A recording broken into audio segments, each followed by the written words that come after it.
Good morning, everybody. Is everybody ready for another exciting commerce meeting? This is probably where, this is better than the three-ring circus here some days, the fun we have. But with that said, good morning, everyone. We would like to start the Commerce Committee meeting this morning, October 7th.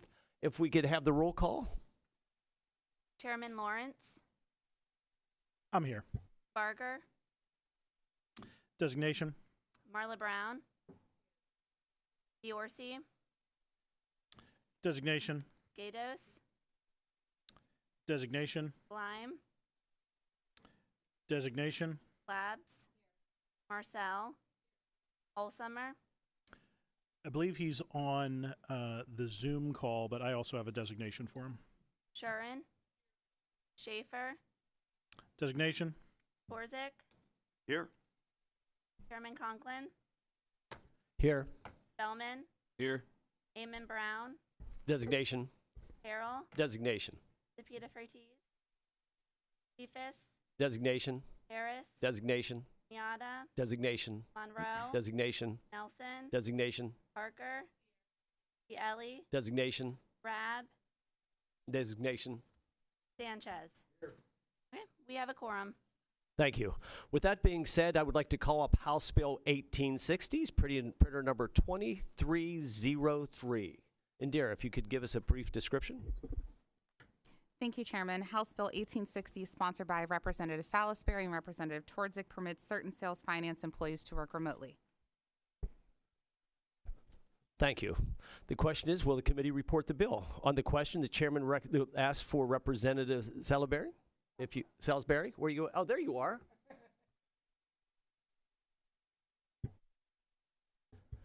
Thank you, Representative, for coming. I was just hiding right in front of you. It's okay. Well, you should. They put this little camera in front of me. I hear you. By the way, I have really good eyesight the first 2 feet in front of me. Thank you. After that, it's a blur. Likewise. But with that, thank you for coming.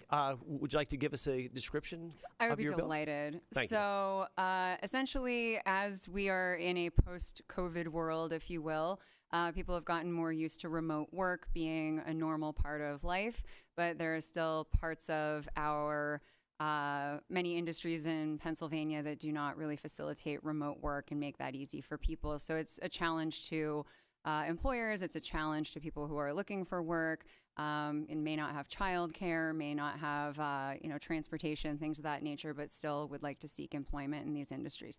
So this bill would simply make it a little bit easier for people to work remotely. And I thank my colleague, Representative Twardzik, for working with me on the bill.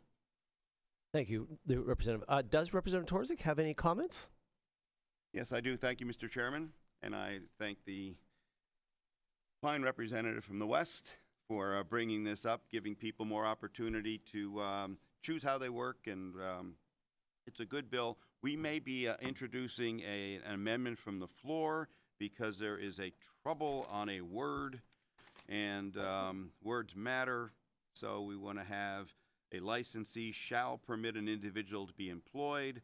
We're going to change that to a licensee may permit an individual to be employed. So I would like to bring that up on the floor since we're not going to do it here, Mr. Chairman. Thank you, Representative. Are there any other comments on the bill? Chairman Lawrence? Thank you, Mr. Chairman, and good morning. Good to see you, as always. And Representative, good morning. The concept behind this bill is good. It's something I could support. The government should not be prohibiting individuals involved in motor vehicle sales finance from working remotely.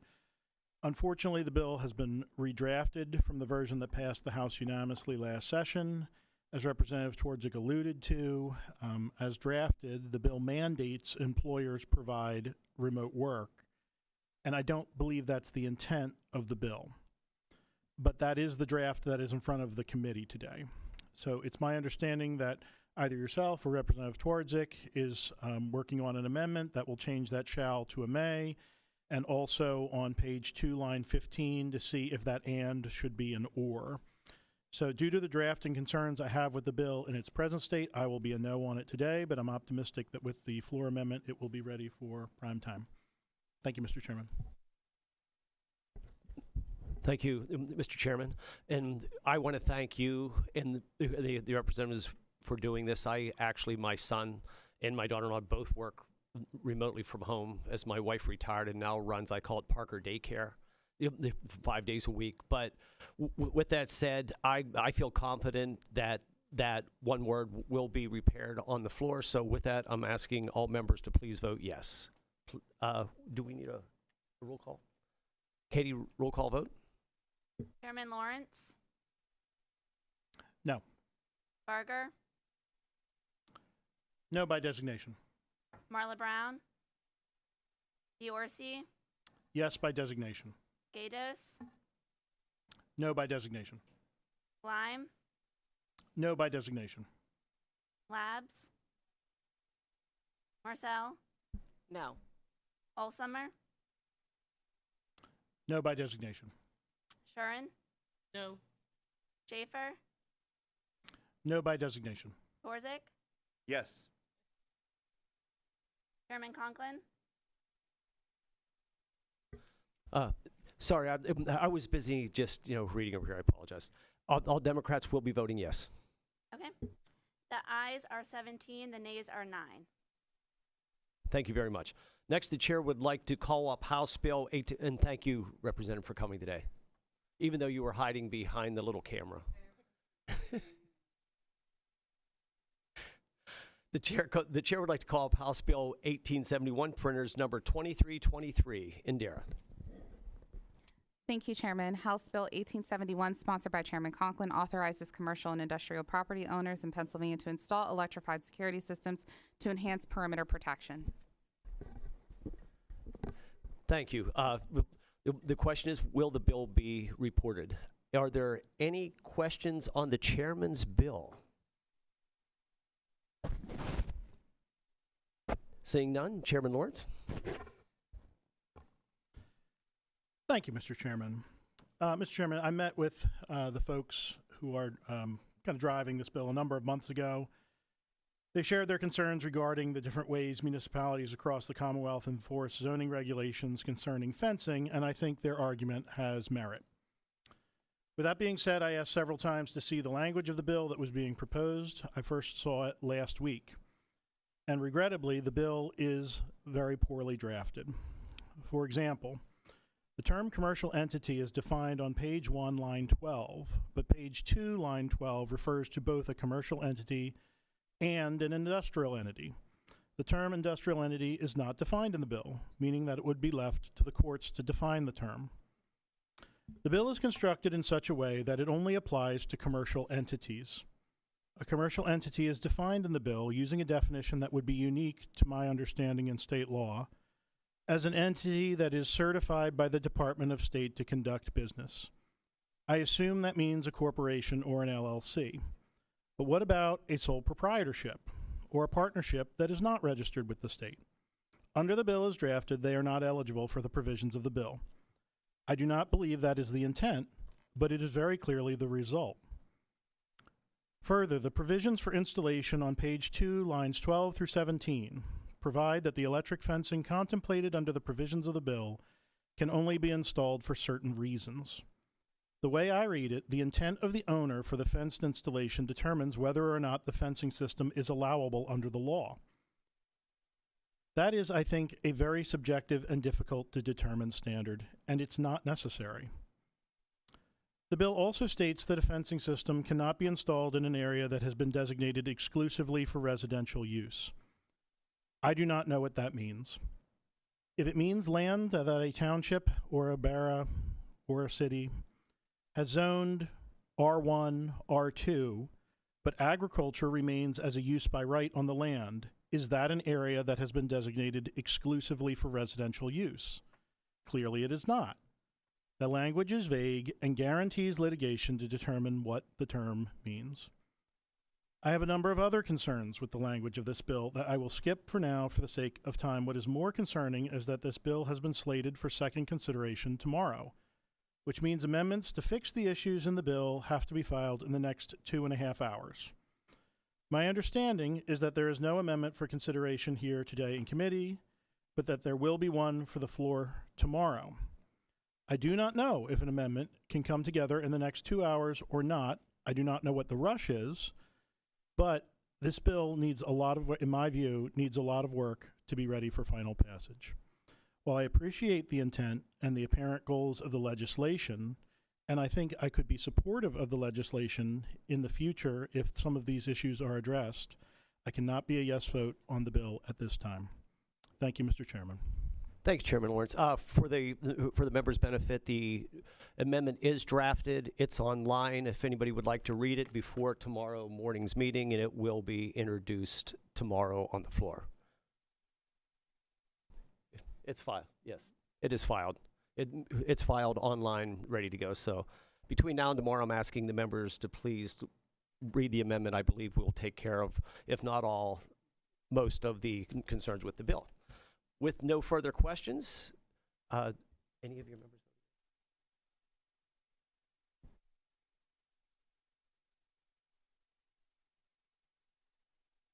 Katie, roll call vote? Chairman Lawrence, No. Barger, No by designation. Marla Brown, DeOrsi, No by designation. Gatos, No by designation. Lime, No by designation. Labs, Marcel, No. Allsummer, No by designation. Turin, No. Schaefer, No by designation. Torzik, No. Chairman Conklin. All Democrats will be voting yes. Okay. The ayes are 14, the nays are 12. The bill passes. Thank you. Next up, I would like to call up House Bill 1882, printers number 2342. Indira, please read a summary of the bill. Thank you, Chairman. House Bill 1882, sponsored by Representative Monroe, requires 16-point font for reverse mortgage disclosures and requires a branch manager to be licensed as a mortgage originator. Thank you. With that, any questions on the bill? Any comments on the bill? Chairman Lawrence. Thank you, Mr. Chairman. So I spent quite a bit of time working through the language of this bill, and frankly, the bill does not make sense as it's drafted. For the sake of brevity, I will simply state that at this time I cannot support the bill. If an amendment is offered on the floor to make the bill internally consistent, I will reconsider support at that time. Thank you. Thank you, Chairman. Anybody my age, you really appreciate larger font. That's all I have to say about that. So the drafting may not be, it may not be what everybody likes, but at least I'll be able to see it and know if I like it or not. With that, roll call vote, please. Chairman Lawrence, No. Barger, No by designation. Marla Brown, DeOrsi, No by designation. Gatos, No by designation. Lime, No by designation. Labs, Marcel, Allsummer, No by designation. Turin, Schaefer, No by designation. Torzik, No. Chairman Conklin. All Democrats will be voting yes. Okay. The ayes are 14, the nays are 12. The bill will be as reported as passed. Next on the agenda will be the chair will bring up Senate Bill 748, printers number 919. Indira, please read a summary of the bill. Senate Bill 748, sponsored by Senator Ferry, increases fees paid to the river pilot services on the Delaware River and Bay beginning in 2026. This bill may sound familiar to many people on the committee because this is actually the Parker bill, coming back, I believe, unchanged, if I am correct, as the House bill that we sent. Is there a change to it? Oh, sorry, it was amended. Over. I don't want to get anybody in trouble. But with that, yeah, if it sounds familiar to it, this is the Parker bill that we had passed out earlier with a slight change to it, because I guess you do have to change it when you take a bill. But with that said, are there any comments or concerns or questions on this bill? Representative Lawrence, Chairman Lawrence. Thank you, Mr. Chairman. I appreciate you bringing this bill up for a vote. And I believe there was a typo that somebody caught over in the Senate. But the long and the short of it is that this is something that needs to get done. I believe the state of Delaware has already taken care of it from their end. So certainly I'm supportive of it, supportive of the good work the River Pilots do, and I believe all Republicans will be in the affirmative on when it comes time for the vote. Thank you, Thank- Mr. Chairman. Thank you, Chairman Lawrence. Are there any negative votes on the pilot's bill? Seeing none, the bill passes. Thank you. And last but not least, the chair calls up resolution printers number 2265. Indira?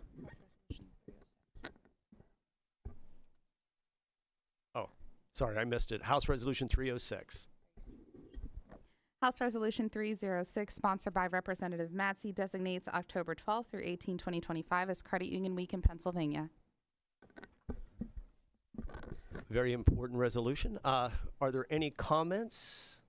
Seeing no comments, are there any no votes? Seeing no negative votes, the resolution passes unanimously. Unless any other business, sir? No other business, we will adjourn. Thank you.